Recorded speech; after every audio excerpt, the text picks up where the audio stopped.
When news of Diane Keaton's passing spread through Hollywood on that quiet October morning in 2025, the world seemed to lose its color.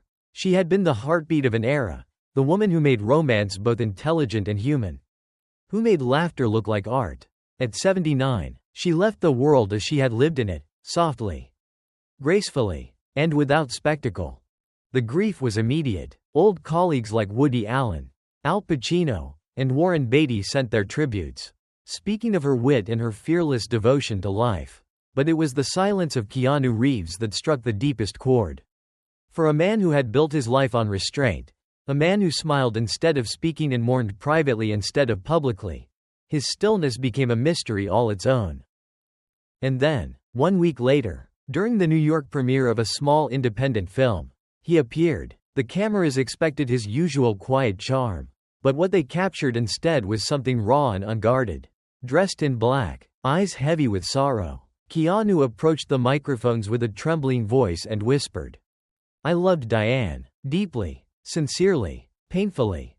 The world fell silent. Those words, simple but devastating, felt like the confession of a man who had been carrying a truth too fragile to speak for 2 decades.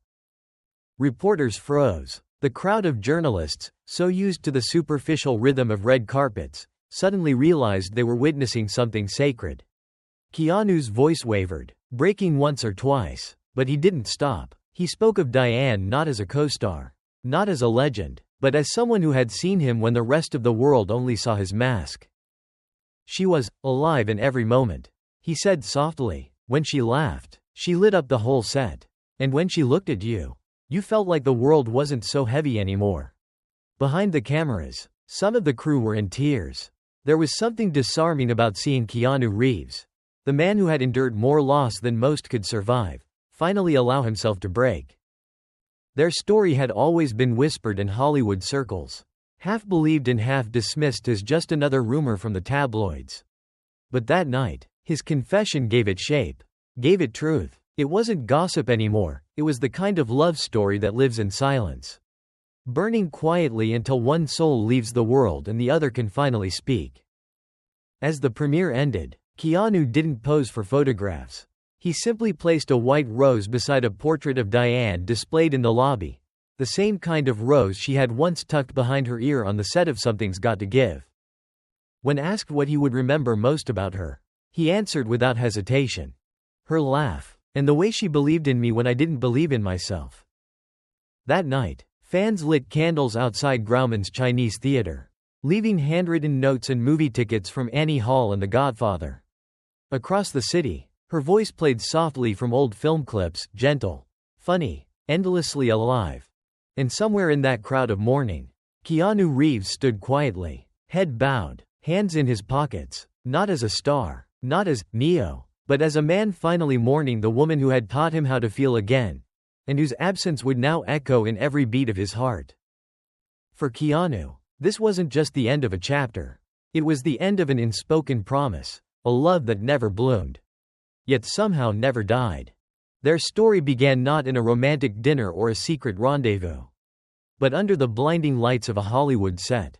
It was autumn 2002, and the production of Something's Got to Give was in full swing in Los Angeles. Diane Keaton, then 56, walked onto the set with her trademark wit, oversized glasses, and fearless confidence. Across from her stood Keanu Reeves, 38, quiet, contemplative, and almost shy in her presence. The film was a romantic comedy, a genre that Diane had defined for decades. But this time, life decided to blur the line between script and reality. Their first scene together, a simple doctor-patient exchange, was electric. Crew members later recalled how the air seemed to shift when their eyes met. Though the script called for charm and humor, what emerged was something deeper, something real.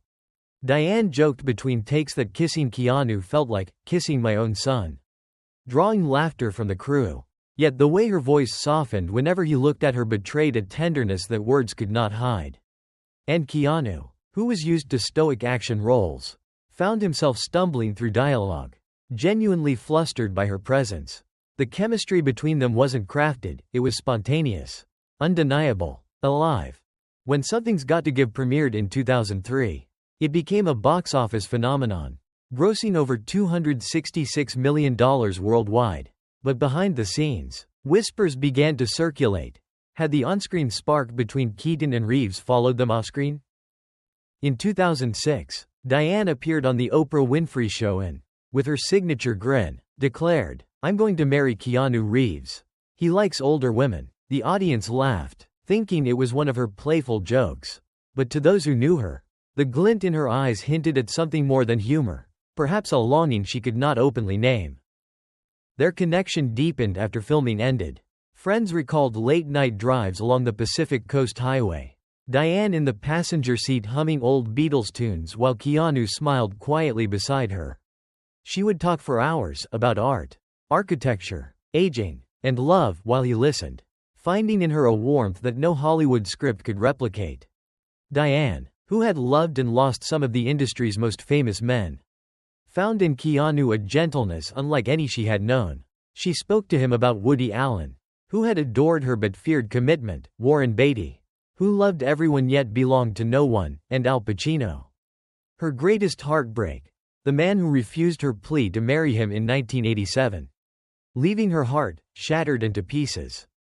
Keanu, in his quiet way, became her peace. She once told a friend, "When I'm with him, I feel young again, not because he's younger, but because he listens like the world hasn't broken him yet."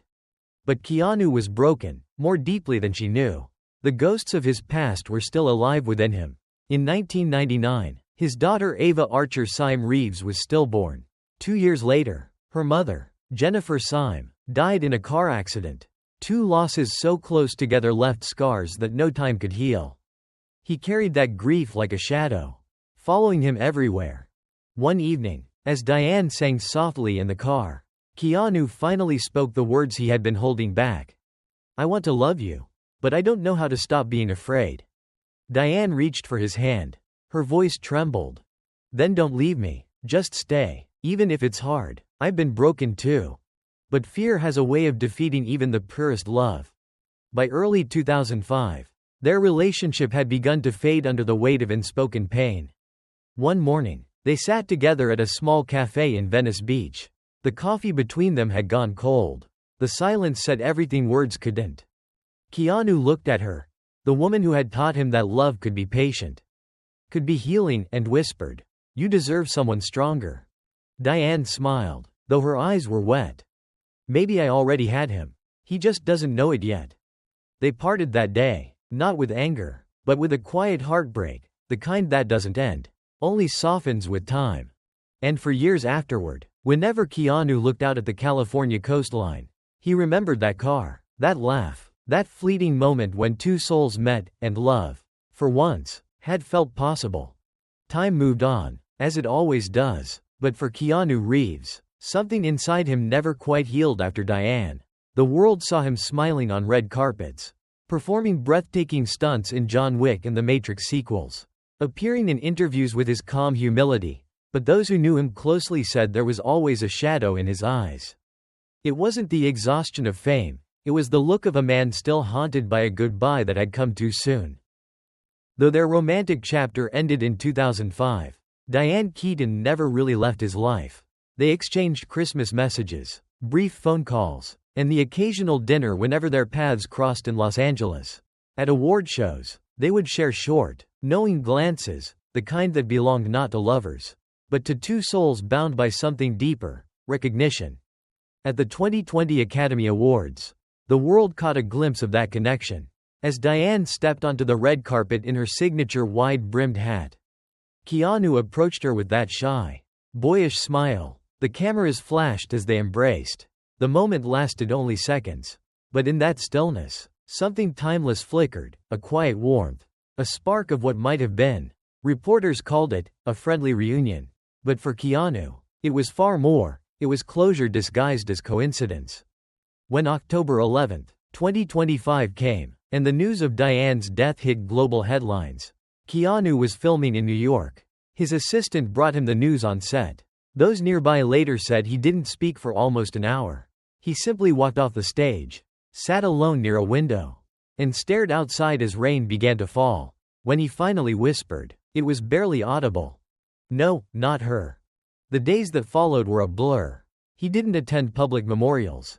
He didn't release a statement. But friends say he spent hours going through old letters and photographs, snapshots from Something's Got to Give. Candid pictures of them laughing between takes. A note Diane had once written him that read, "Thank you for reminding me love can be quiet." On October 18, 2025, 1 week after her passing, Keanu appeared at a film premiere in New York. The press expected him to talk about his movie. But as he stepped to the microphone, he looked directly at the cameras and said something no one expected. "Diane, I'm sorry I left you alone. I will carry this pain forever."